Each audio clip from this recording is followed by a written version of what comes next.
नमस्कार दोस्तों, आज हम पढ़ने जा रहे हैं वर्ब्स के बारे में। पार्ट्स ऑफ स्पीच में वर्ब का बहुत ही इम्पोर्टेंट है। जैसे कि मैंने पहले भी बताया था कि टेंस में बहुत इंपॉर्टेंस होता है वर्ब का। वर्ब की फॉर्म्स को देखकर ही हम पता लगा पाते हैं कि कौन से टेंस में हम बात कर रहे हैं।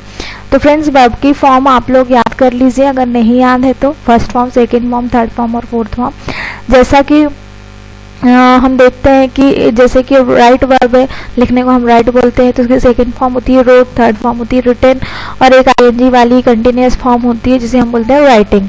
तो वर्ब की फॉर्म्स आप याद कर लें। तो वर्ब के कुछ रूल्स हैं जो कॉम्पिटिटिव एग्जाम में हमारे लिए बहुत इंपॉर्टेंट हैं, तो उन्हें हम देखने जा रहे हैं। जैसे कि फर्स्ट रूल है इसका कि subject is of the third person singular number.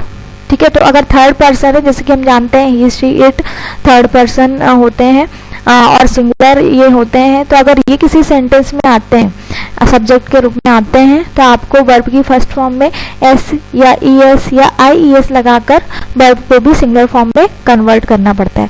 For example देखिए, she plays the violin every day.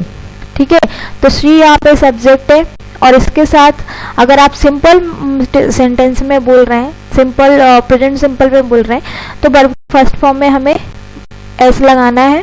अगर यहाँ पे सिर्फ ऐसे लिख दिया जाए she play the violin every day, तो गलत हो जाएगा। अगर यहाँ पे सब्जेक्ट सेकंड पर्सन होता, यू होता, फर्स्ट पर्सन होता, आई होता या प्लूरल होता कोई बॉयज, तो फिर हम प्ले लिख सकते हैं। बट यहाँ पे सिंगुलर पर्सन है और थर्ड पर्सन है, तो हमें वर्ब की फर्स्ट फॉर्म को भी सिंगुलर बनाना पड़ता है और हम उसे में एस या एस लगाते हैं। He loves his parent, for example love verb में एस लगा हुआ है। The dog barks at the people, the third flies, the bird flies in the sky, तो फ्लाई होता है वाई, एफ एल वाई, उसमें हमने आई ई एस लगा के वर्ब को सिंगुलर बनाया। ही डज हिज ड्यूटी, तो डू होता ही है वर्ब फर्स्ट फॉर्म, उसमें हमने ई एस लगाया है। तो देखिए, जो भी थर्ड पर्सन होते हैं उनके साथ जो वर्ब आती है उसमें भी हमको एस या एस लगा के उसको सिंगुलर बनाना पड़ता है।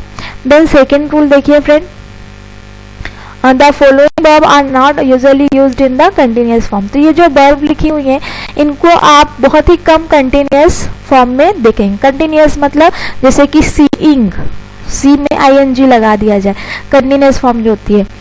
फील, फीलिंग, हियरिंग, तो आपने ये वर्ड सुने तो होंगे, like feeling, hearing, seeing word देखे भी होंगे, लिखे हुए सुने भी होंगे, बट एज ए कंटिन्यूअस नहीं सुना होगा आपने, कंटिन्यूअस टेंस में नहीं सुना होगा। इनको आपने कैसे किसी और सेंस में, किसी पर्टिकुलर केस में हम यूज करते हैं। जैसे हियरिंग, हियरिंग वर्ड का मतलब होता है कि सुनवाई, केस की जो सुनवाई होती है। सीइंग वर्ड भी यूज होता है, बट किस केस में, अगर आप किसी चीज को देख रहे हो साथ में एग्जामिन भी कर रहे हैं। जैसे कि अगर प्रिंसिपल आपकी किताब को देख रहा है, आपकी कॉपी को चेक कर रहा है, तो वो ही सीइंग योर कॉपी, वो देखने के साथ साथ एग्जामिन भी कर रहा है कि आपने क्या सही किया है, क्या गलत किया है। ठीक है, तो ये जो वर्ब्स हैं like see, smell, feel, hear, notice, recognise, see, think, agree, believe, consider, remember, hope, understand, mind, suppose, hate, love, know, have, want, forgive, keep, prevent, etcetera.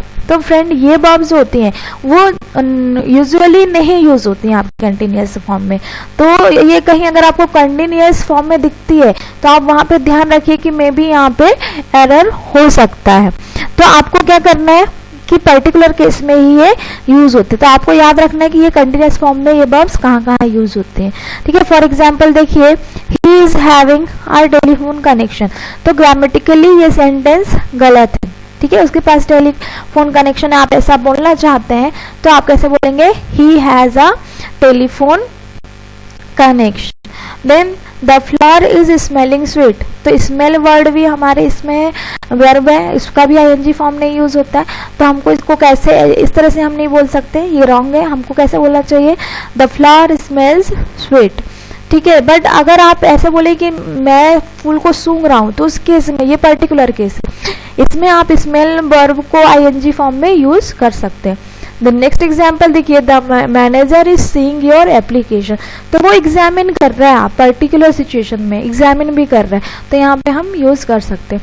Then third rule देखिए friend, The present perfect tense should not be used with adverb indicating past time. Instead of simple past, instead the simple past tense should be used.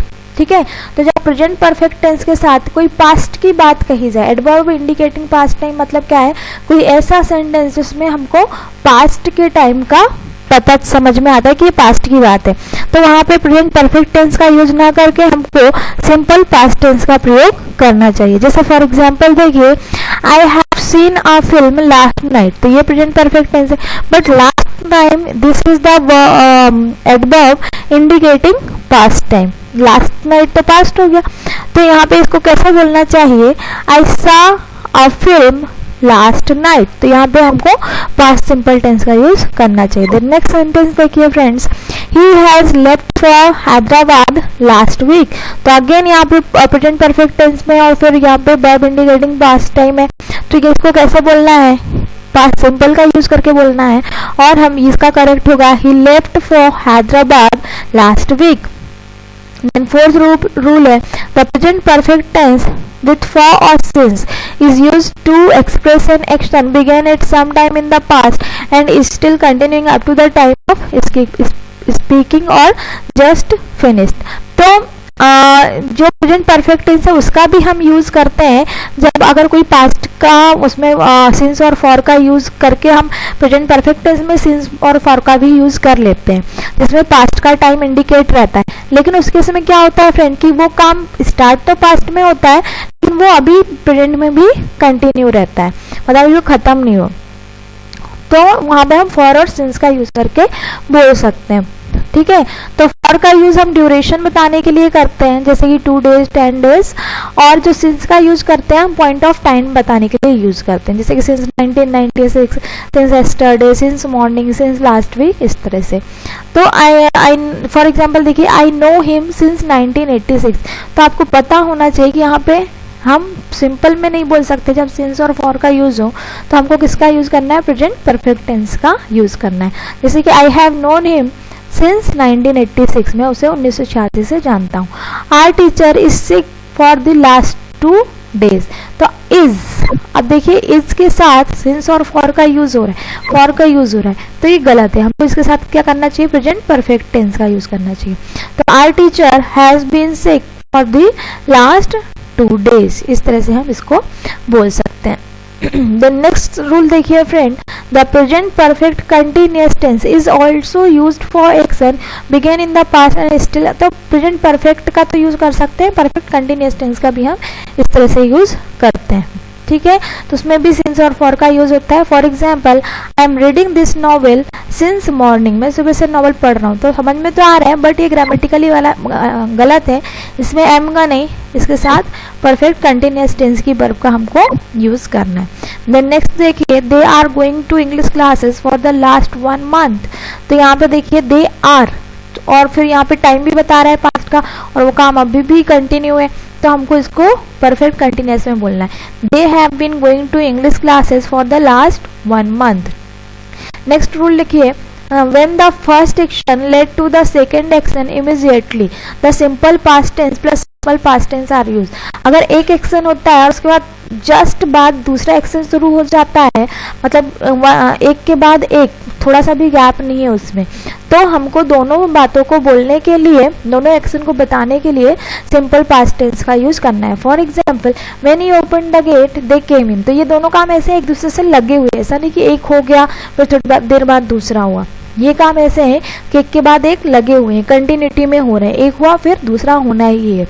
Then next rule देखिए friend, when the first action completed before the second one started, the past perfect tense for the first finished action and the simple past tense for the second are used। तो जब क्या होगा, यदि कोई काम, पहला वाला काम पहले ही एंड हो गया है, दूसरे के स्टार्ट होने से पहले ही, तो हमको क्या करना है, जो काम एंड हो चुका है फर्स्ट वर्क, उसको हमको परफेक्ट पास्ट परफेक्ट टेंस का यूज करके बोलना है। देन नेक्स्ट जो उसके फिनिश होने के बाद होता है उसको हम पास्ट सिंपल टेंस में बोलेंगे, जैसे कि the patient had died before the doctor arrive, तो पहले क्या हुआ, पेशेंट मरा होगा फिर डॉक्टर आया होगा, तो the patient had died before the doctor arrive, तो इसको हमने पास्ट परफेक्ट में बोला है। और जो बाद में काम हुआ है वो हमने पास्ट सिंपल में बोला है, ठीक है। डॉक्टर के पहुंचने से पहले ही पेशेंट मर चुका था। Then after negative sentences the question tag used should be in an ordinary interrogative form. तो देखिए क्वेश्चन टैग क्या होते हैं कि कोई भी सेंटेंस के बाद में एक हम सिर्फ क्वेश्चन टाइप से एक या दो शब्दों में ऐसा क्वेश्चन वर्ड बना देते हैं जिससे हमको एक पूरा सेंटेंस समझ में आ जाता है। जैसे कि she did not like that book, उसे ये किताब पसंद नहीं है। डिडंट सी, क्या उसे पसंद है, तो उसे डिडंट सी बोल के हम ये सेंटेंस इस तरह से भी पूछ सकते हैं क्या उसे पसंद है या क्या उसे पसंद नहीं है, ठीक है। तो जब भी ध्यान रखिए, जब भी सेंटेंस आपका नेगेटिव हो, ठीक है, तो आपको जो क्वेश्चन टैग बनाना है वो ऑर्डिनरी इंट्रोगेटिव बनाना है। फॉर एग्जाम्पल यहाँ पे देखिए she did not like that book, didn't see, तो यहाँ पे क्वेश्चन आपका सेंटेंस भी नेगेटिव है और जो क्वेश्चन टैग है वो भी नेगेटिव है। तो आपको ध्यान रखना है कि जब सेंटेंस नेगेटिव हो तो क्वेश्चन टैग ऑर्डिनरी इंट्रोगेटिव होगा। तो she did not like that book, did she, तो जो हेल्पिंग वर्ब यहाँ यूज किया है वही हेल्पिंग वर्ब आपको यहाँ पर भी ध्यान रखना है कि उसी के टेंस के अकॉर्डिंग हमें यहाँ भी यूज करना है। They have not told him the news, haven't they? तो यहाँ भी देखिए नेगेटिव है, ये भी नेगेटिव हो गया, तो हमको कैसे बोलना है? They have not told him the news, have they? The next rule देखिए, after positive statement we use excuse me, we use negative interrogative. तो I am a student, am I? तो यहाँ पे देखिए ये भी अफर्मेटिव है और ये भी आपका ऑर्डिनरी इंट्रोगेटिव बन गया। तो जब ये अफर्मेटिव है, ऑर्डिनरी है, तो हमको यहाँ पे नेगेटिव यूज करना है। तो I am a student, aren't I, इस टाइप से इसका क्वेश्चन टैग बनेगा।